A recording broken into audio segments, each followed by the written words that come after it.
I'm just a fake silhouette, avoiding every threat. I wanna stay like a silhouette, but I can't do that. No, I can't do that. Hey Internet friends, as we continue to chronicle the strange happenings of 2020 on this channel, between riots and coughs, a rather curious case has emerged, and no, we're not talking about the fake alien invasion, which is certainly scheduled for later this year. Rather, I'm talking about the latest update on Ghislaine Maxwell, who was arrested by the FBI within the last week. I'll be blunt with you, I'm not ready to make a video on the latest updates because this script is one we've all seen before and it was baloney the first time too. So instead, we're talking about bloodlines, specifically the bloodline of spook royalty, the Maxwells. The mainstream media has rarely covered this ancestral context, and while alternative media has, you know how I am, I just want it simplified in like 15 minutes or less. Because I need some context from the past to navigate the present, but I also don't want to go cross-eyed staring at my computer screen for hours. So today, we're talking about the House of Maxwell. And we're starting with Big Papa Maxwell. Originally born as Abraham Lieb in Czechoslovakia in 1923, the official origin story of the House of Maxwell begins in squalor. In an impoverished village where winters were cold, food was scarce, and apparently, a few dozen name changes were par for the course. Soon, Abraham Lieb's name transformed to Jan Abraham Ludwig, and with this name, at age 16, he left his village, dyeing his hair an unnatural black color, marching off with his mother's advice. Act like an Englishman. The English are successful. Don't screw this up, twerp. And so he followed his mother's advice. If he were ever to achieve his family's dream of a Jewish homeland in Palestine, there were sacrifices to be made, especially as whispers of war traveled across Europe.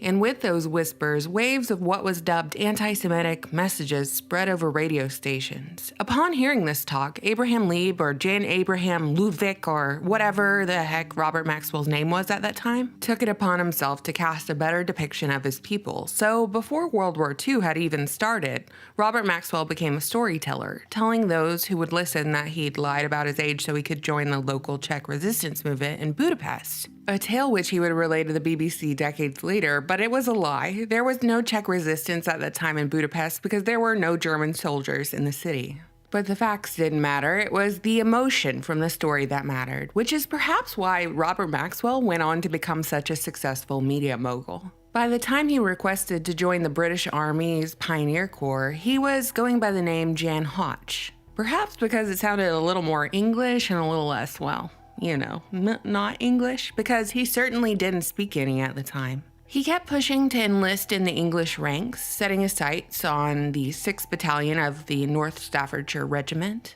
And with a few character endorsements, Jan Hotch found himself in the 17th Infantry Brigade Intelligence Unit. But this time, he changed his name to Leslie Dumouriez, Dumouriez being a popular cigarette brand. And Leslie Dumouriez was popular with British soldiers too, so much so that he became a second lieutenant shortly after his 21st birthday. But the commanding officer took him aside saying that Dumouriez wasn't an acceptable name for officer in the North Staffs. So he suggested a Scottish alias instead, Ian Robert Maxwell, and from then on, this was the Robert Maxwell, a man from nowhere that would take on the world. All that was missing was a wife. Maxwell no longer had to brag about battles he'd never fought. He was seeing plenty of action in 1944 when he arrived in the newly liberated Paris for a few days of rest and relaxation, where an arranged pairing between Allied servicemen and Parisians was orchestrated by the Paris Welcome Committee. And among the eager ladies was a woman named Elizabeth Maynard, the underfed and frail 23-year-old daughter of a silk merchant with a Protestant middle-class background, who was immediately taken by Maxwell's presence. They were married, and together they had 9 children over the span of 16 years. But unlike their post-wartime counterparts, they weren't looking to settle in their newfound peaceful life. Robert had other ideas. While Elizabeth found purpose in fostering relations between Christians and Jews throughout her career, focusing on Holocaust history and organizing conferences around the goal of combating anti-Semitism, her husband chased power and influence. One of the outcomes of World War II was the establishment of the State of Israel within the region known as Palestine, a place that the newly formed United Nations had allocated as the Jewish state. Maxwell was key in the creation of Israel, given that he used his contacts to help smuggle aircraft parts to Israel during the 1948 War of Independence. Officially established in 1949, Mossad became the National Intelligence Agency of Israel, aimed at intelligence collection, covert operations, and counterterrorism, sort of like the Israeli equivalent of the CIA. It's assumed that shortly after the establishment of the State of Israel and Maxwell's rise to power, that Maxwell was recruited by Mossad. In 1964, with Maxwell representing the left-leaning Socialist Labor Party, he was elected as a member of parliament for Buckingham and re-elected in 1966. After his government run, Maxwell had used his contacts in the Allied occupation to build his business empire, becoming a distributor for a scientific book company and then eventually buying a controlling stake in a publisher by the name of Butterworth Springer, whose name was changed to Pergamon Press and then catapulted to prolific greatness. Pergamon, which would have been located in modern-day Turkey, was an ancient Greek city known for its altar, the Pergamon altar, also known as the seat of Satan, that was brought over to Berlin in 1930. I thought that was an interesting aside, but moving right along, not only did Israeli intelligence take an interest in Maxwell's publishing companies, specifically the scientific journals he published, but the KGB also took notice, as did MI6. Intelligence agencies of every country did deal in one thing after all: information, the flow and collection of it. As electronic communications became more refined over the decades, a software called Promise software was developed for the specific purpose of monitoring and managing federal government databases and was bankrolled by the U.S. Department of Justice. It was licensed under the condition that the US did not modify or distribute the software. Well, that promise didn't last long because, as the story goes, it was realized that the program had more capabilities than the original intended use, which was to monitor court cases. But someone figured out if they sold the software to banks, the program could actually electronically spy on folks in real time, specifically monitoring the flow of money.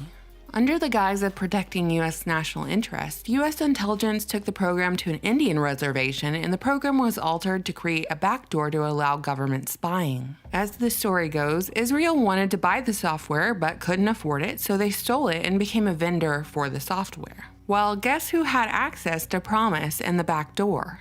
You guessed it, Robert Maxwell. One of Promise's stories was that it was sold to Middle Eastern arms dealers and even allegedly used by Osama bin Laden to obtain intel on the US that led to the attacks of 9/11, if you believe that official story. In 1984, Maxwell acquired Mirror Group newspapers, which included the Daily Mirror. And pretty much everyone who worked at Mirror Group said Robert Maxwell was a crook and a liar.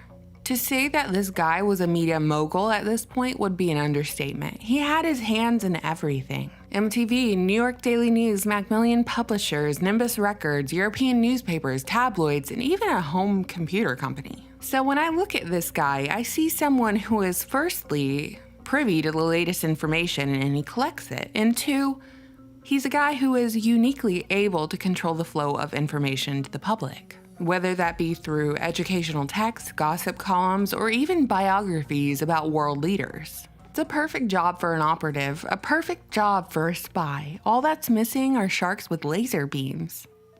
In 1991, Maxwell died a mysterious death off the Canary Islands, where his naked body was found floating off his yacht, named the Lady Glenn after his daughter. There is much debate over the cause of his death, whether it was a result of a heart attack, suicide, or hit job. Either way, he had a lavish funeral in Israel, and the Israeli Prime Minister eulogized him, saying that Maxwell had done more for Israel than can today be said. It's debated whether Maxwell was Mossad or Israeli military intelligence, and where his actual loyalty rested, as the billionaire publisher was rumored to have spoken 8 languages fluently and was an asset for MI6, KGB, and Mossad. It appears his main loyalty was to Israel, but when you behave the way Maxwell did, I wonder if your only loyalty is really to yourself.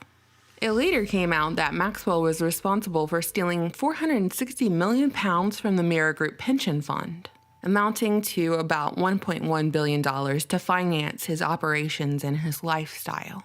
Alright, and that, my friends, was my super fast summary of Robert Maxwell, Israel's Super Spy by Gordon Thomas and Martin Dillon.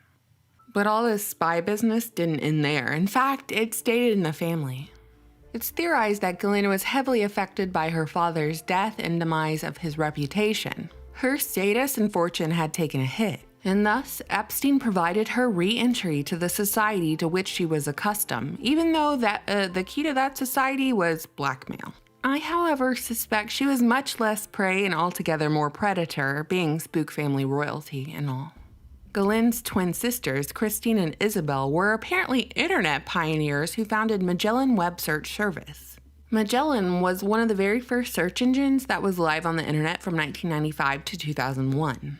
Imagine the data collection potential of manning a search engine. Find out an important person's IP address and keep a log of their inquiries, or perhaps even their darkest desires. Excellent blackmail potential, but I digress. The search engine was very popular amongst users. It really had the momentum to become Google, but the company sold out, only for Ghislaine's sisters to chase a spooky new endeavor. Christine founded Gilead, which is a data analytics company who managed to obtain big-time government contracts, ranging from the FBI, CIA, and the software was likely even preloaded onto HP servers going back to the early 2000s. The firm's software was behind the data search technology used by the FBI's counterterrorism data warehouse. And the company's advisory board includes Alan Wade, former CIO of the CIA. So at this juncture, since we've seen it before and history repeats, we ask, does Gilead have a backdoor much like Promise software that Papa Maxwell used and it was sold to foreign governments? Christine is not an American, and a quick Google search and understanding of her family background would lead you to believe that her loyalty lies with Israel. So how and why did Gilead get contracts with the United States government to surveil individuals under the guise of counterterrorism? The line of questioning becomes even more damning when we factor in Our Lady of the Hour, Ghislaine Maxwell, and the accusations of running a sexual blackmail operation with the abuse of underage victims, then turning around to weaponize that abuse to blackmail individuals for, presumably, political gain, as she's been accused numerous times of being a Mossad operative. Seriously, the continuous thread here is Mossad, so what do you Mossad people want? Can you just come out with your list of demands already and get it over with? What are normal people supposed to do with the idea that some of the most powerful people in the world, the people who run their governments, their media, whatever, people with access to the nuclear codes, are controlled by sexual blackmail with minors? And am I really supposed to buy this whole story about Ghislaine Maxwell being arrested by the FBI with no footage of the arrest, no mugshot, no nothing? It took a long time to arrest her. Did this time afford her enough space to delete or move or whatever blackmail or evidence she had on others? Now we have reports that she's on suicide watch in a New York jail rife with COVID. So how's this exit strategy gonna go? The way of Epstein? By suicide or by plague? And is any of it real? How convenient is it that the Maxwell sisters are pioneers of the modern internet, completely intertwined with US intelligence agencies? I would define myself as a slightly optimistic realist, so as much as I want to ride the hype wave that justice is around the corner, I feel like we're getting a bit hoodwinked here. A family of foreign spies who've influenced United States policy, intelligence agencies, news media, and even the internet? Well, they seem like a tricky bunch. What do you think, internet friends? You know I always look forward to your comments. Thank you so much for watching, subscribing, and supporting me on Patreon. Bye! I'm just a fake silhouette, avoiding every threat. I wanna stay like a silhouette, but I can't do that, no I can't do that.